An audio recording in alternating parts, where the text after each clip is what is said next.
Vous regardez Business Africa, je suis Ruth Lago. Voici les titres. Comment faire de l'affacturage un outil de développement au service des PME en Afrique centrale? Au Congo, une loi promulguée en 2021 encadre la pratique. Le Zimbabwe mise sur la vente du tabac afin de relancer son économie engluée dans une sévère crise de devises. Et puis enfin, qu'adviendra-t-il des minerais de fer du mont Simandou? Ce projet arrêté à mi-chemin doit à terme permettre à la Guinée de doubler son produit intérieur brut. Afreximbank et le FCI, l'organisme mondial du financement des créances, tentent de promouvoir l'affacturage en Afrique centrale. Il permet aux PME d'avoir accès plus rapidement au financement. En Afrique, l'Égypte, la Tunisie et l'Afrique du Sud sont les leaders en la matière. Pour accompagner la croissance des petites et moyennes entreprises, créer des emplois en Afrique centrale et stimuler davantage l'économie dans cette région, Afreximbank promeut l'affacturage. Procédé permettant à une entreprise de vendre ses factures à un affactureur pour un paiement immédiat moyennant une remise. Ce principe a déjà fait ses preuves sur le continent. Selon le FSI, l'organe mondial en charge du financement des créances, le volume d'affacturage est passé de plus de 22 milliards de dollars en 2018 à plus de 24 milliards en 2019, soit une croissance de 10%. En recourant au financement des factures, les PME peuvent espérer réaliser leurs ambitions de croissance et contribuer davantage à l'économie du continent. Les pays leaders dans le domaine sont l'Égypte, l'Afrique du Sud et la Tunisie. Au Botswana, au Sénégal ou encore au Nigeria, des sociétés d'affacturage émergent. Au Congo, une loi promulguée en 2021 encadre le secteur et la Banque postale a dédié tout un service à la pratique depuis 2020 et traite entre 600 et plus de 700 000 dollars de factures par mois. Elles sont en effet payées presque rubis sur ongle, alors que très souvent, il faut faire preuve de patience avant le règlement d'une facture. Mais le procédé n'est pas sans revers. Premier écueil, les coûts associés qui varient en fonction des risques perçus. Le procédé peut aussi entraîner la perte de communication directe entre les PME et leurs partenaires traditionnels, avec en filigrane la réduction de leur carnet de commandes. Et pour en parler, je reçois le chef du département à facturage à la Banque postale du Congo, M. Goten Avant. Merci d'être avec nous. Dites-nous, qu'est-ce qui a motivé la mise en place de l'affacturage? Alors, ce qui a motivé la mise en place de l'affacturage à la Banque postale du Congo, ce sont des difficultés d'accès au financement que rencontrent les PME-PMI. En réalité, ces entreprises sont très généralement soumises à des tensions de trésorerie qui sont dues au décalage de paiement.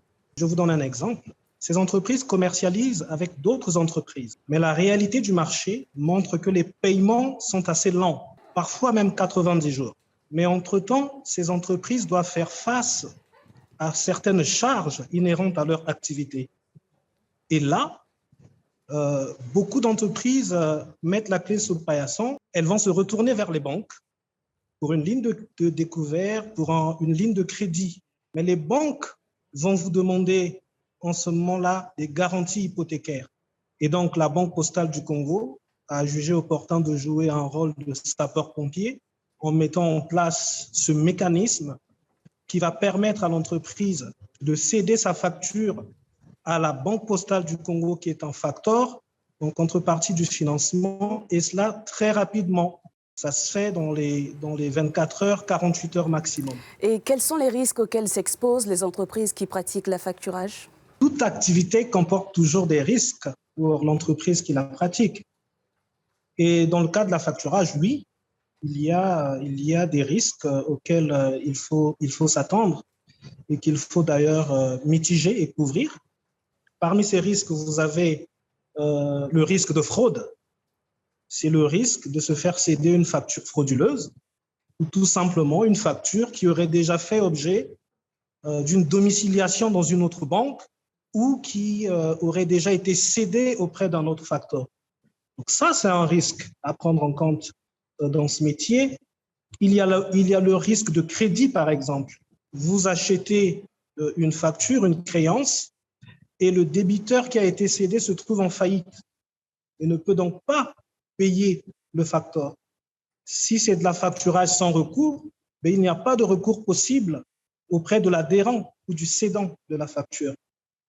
Il y a le risque opérationnel qui peut être lié à l'erreur humaine, dysfonctionnement de l'applicatif ou bien des mauvaises pratiques ou bien le manque de processus. Donc tout cela peut causer le risque opérationnel. Dites-nous, Monsieur Goten-Avant, comment faut-il faire pour implémenter davantage l'affacturage en Afrique centrale? Implémenter l'affacturage au niveau des banques, comme je le disais, il y a la formation. Il y a aujourd'hui un réseau mondial d'affacturage qu'on appelle FCI, Factors Chain International, dont le siège social se trouve à Amsterdam, qui est tout simplement spécialisé dans l'affacturage. Donc, ces entités-là peuvent aider à la mise en place de l'affacturage au niveau des banques. Vous avez le soutien, par exemple, d'Afreximbank, qui est une banque panafricaine, qui émane d'ailleurs de la BAD, qui soutient l'implémentation de l'affacturage au niveau des banques et qui accompagne d'ailleurs les banques dans l'implémentation de l'affacturage. Je pense que c'est très, très, très important pour les banques de pratiquer ce métier qui n'exige pas, qui contourne, si vous voulez, la difficulté de la garantie financière des PME-PMI. Merci à vous, Monsieur Goten-Avant. C'est moi qui vous remercie, madame. Le Zimbabwe fait partie des 6 plus grands producteurs mondiaux de tabac. En 2021, le pays a exporté plus de 200 millions de kilos, ce qui le place dans le top 3 des pays exportateurs de feuilles de tabac. Notre correspondante Saskia Violette a suivi l'ouverture de la saison des ventes. Depuis la mi-mars, les acheteurs de tabac se ruent au centre zimbabwéen de l'industrie et de la commercialisation du tabac de Harare pour acheter au meilleur prix les feuilles de ces plantes. Il s'agit de la saison de vente de ce secteur qui ne cesse de croître au Zimbabwe. Le pays est le premier producteur de tabac en Afrique et le 6e au monde. En 2021, plus de 200 millions de kilos de tabac y ont été produits. Cette année, jusqu'à présent, nous avons vendu environ 173 millions de kilos pour une valeur autour de 526 millions de dollars et notre objectif est de produire 200 millions de kilos. Le tabac, c'est 50% de l'agriculture ici. C'est une aubaine pour les finances du pays, mais aussi pour sa population. Ça aide de nombreux ménages au Zimbabwe. Et c'est le cas de Peter, un agriculteur qui cultive du tabac depuis plus de 10 ans. Au total, il y a 140 000 producteurs de tabac au Zimbabwe, dont 80% d'entre eux sont des petits fermiers. Pour des agriculteurs comme moi, c'est la meilleure période de l'année, car c'est là qu'on fait nos meilleures ventes. La vie n'est pas facile, mais de nombreuses familles survivent grâce aux ventes de feuilles de tabac. C'est une grande chance. Le gouvernement a lancé l'année dernière une stratégie de transformation de la chaîne de valeur du tabac. L'objectif étant de porter la production à 300 millions de kilogrammes d'ici 2025.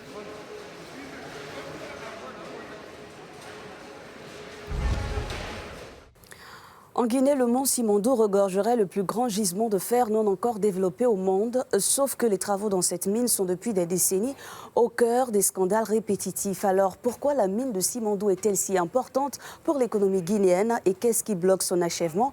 Réponse dans ce sujet. Le chemin de fer et les infrastructures portuaires qui doivent découler du projet Simandou dans le sud de la Guinée sont à l'arrêt depuis le 4 juillet dernier sur ordre des autorités. Et pourtant, l'un des plus grands gisements de minerais de fer au monde doit à terme jouer un rôle important dans l'économie du pays, explique le journaliste Akwamba Diallo. C'est une infrastructure qui va permettre à la Guinée de mettre en exploitation un gisement qui va doubler son produit intérieur brut, qui est aux alentours, selon les documents consultés, qui se situe entre 9 à 10 milliards de dollars par an.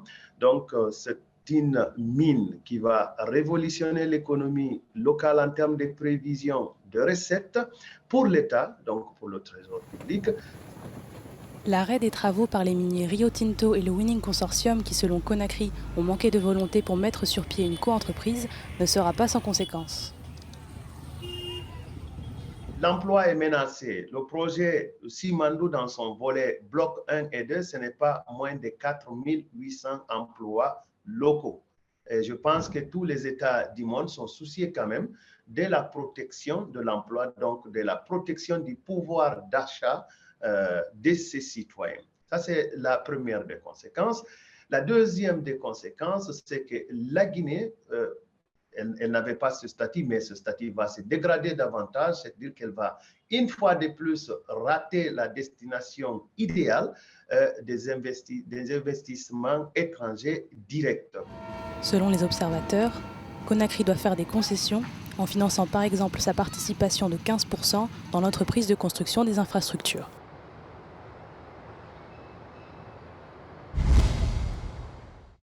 Merci de votre fidélité. À très bientôt pour un nouvel épisode de Business Africa sur Africa News et africanews.com.